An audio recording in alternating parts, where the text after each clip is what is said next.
Hi everybody. So a few weeks ago, a newspaper article came out in the Jewish newspapers that a few women had come forward and accused Chaim Walder of sexual misconduct, of abuse. And it rocked the Jewish world because Chaim Walder is a very loved, trusted children's author of loads of books. He sold something like 50 million copies of all his books. He's also a radio host. He's also written newspaper articles.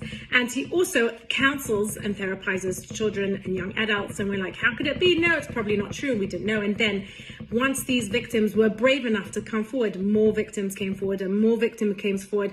And it stopped being a story that was so unbelievable, and it started being a story that halachically we can call it raglayim ledavar. That means now that so many people, over 20 people came forward saying the same story that happened over a period of a long time, we can no longer question the validity of their claim, and we start wondering, what should we do next?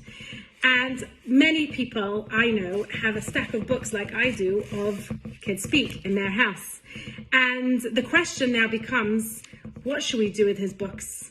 He committed suicide on Monday rather than face his victims and face a court. And we don't know what his din is in Shemayim, and that's not our problem. But down here on earth, how do we respond and react to this event, to all these events culminating in this very tragic end on Monday, because it doesn't really end. Abuse victims feel they're abusive and feel the vulnerability and feel the insecurity their whole life. It becomes the story of their life. And we all have him in our home. So there's been many opinions about what to do with his books, and this is my opinion. I want to say three things. The first thing I want to say is that Chaim Walder did not write books about maths or about science. He wrote books about morality. So he set himself up as the moral compass for our children. And then it turns out that he wasn't able to keep his own moral compass. And the reason why we all love his book so much is because it speaks to our hearts and our minds and our souls, and we want to instill values in our children, and we know the best way to do this is through stories. But you don't know which story in which book contains the story of one of his victims who went to him at their most vulnerable moment in their life and said, this is my story, this is what happened to me. And instead of just writing the story in one of these books, he groomed them and then he abused them over a period of many, many years.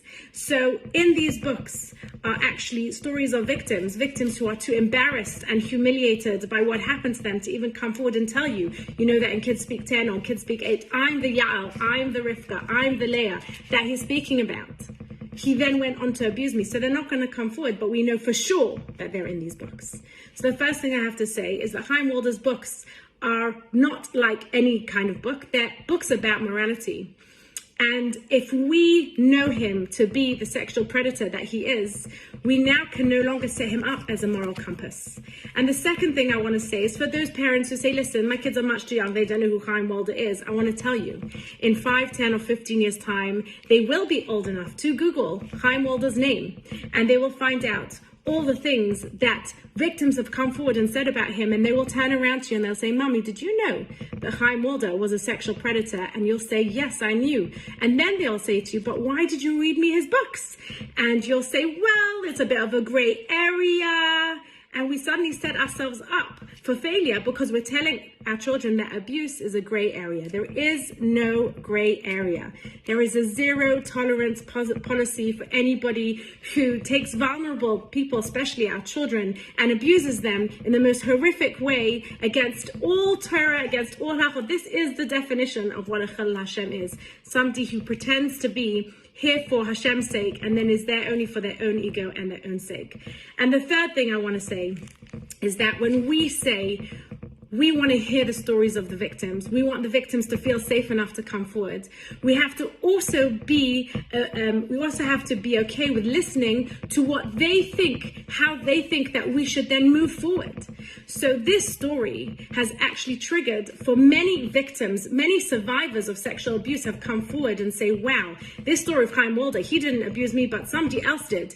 And this is so reminiscent of my own experience. And then you say to them, wow, what would you do with your pile of Chaim Walder books? And they say, I would burn them. I would burn them because he he gained money and fame, and his ego grew larger, and we gave him permission to go near our children and all our vulnerable, and we gave him permission to enter our hearts and our minds and our souls, and look what he did with them.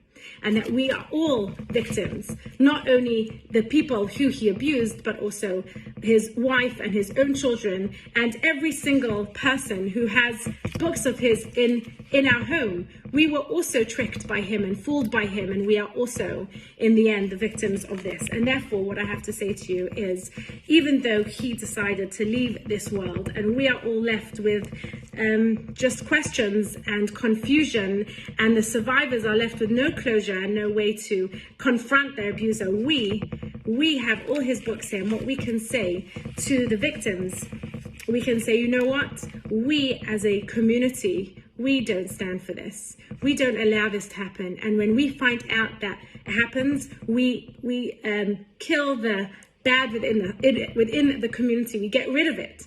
We take it off the shelves. We take it out of our homes. And when my children ask me, Mommy, why are you collecting all the kids' speak books? I went around the house collecting all the kids' speak books. I said, we have to get rid of these books. And they asked me why. I said, because Chaim Walder did a bad thing. I can't even say the word sexual predator because I don't want them to lose their innocence. If I can't even tell them the bad thing that he did, I definitely can't read his books. And that is what I want to say. I would encourage everybody. Amazing articles have come out written by Rabbi Yitzchok Breitowitz, for one. I'll post links. And many different Rabbonim across the world have put out videos about how they think that we should deal with this as a community. And yes, it's time for our leaders to step forward and to help us all heal. Now's the time that we're going to heal. Now's the time that we're going to set new boundaries for our community so that we know that this is not going to happen again, or we're going to try and stop it happening again. And as the mothers of the next generation of Jewish children, we have to make sure that there is no gray area, that our children know that this is something that we can't tolerate. This is something that we can't forgive. This is something that is not going to be part of our lives, and we don't want it to be part of theirs. I hope you have a good day.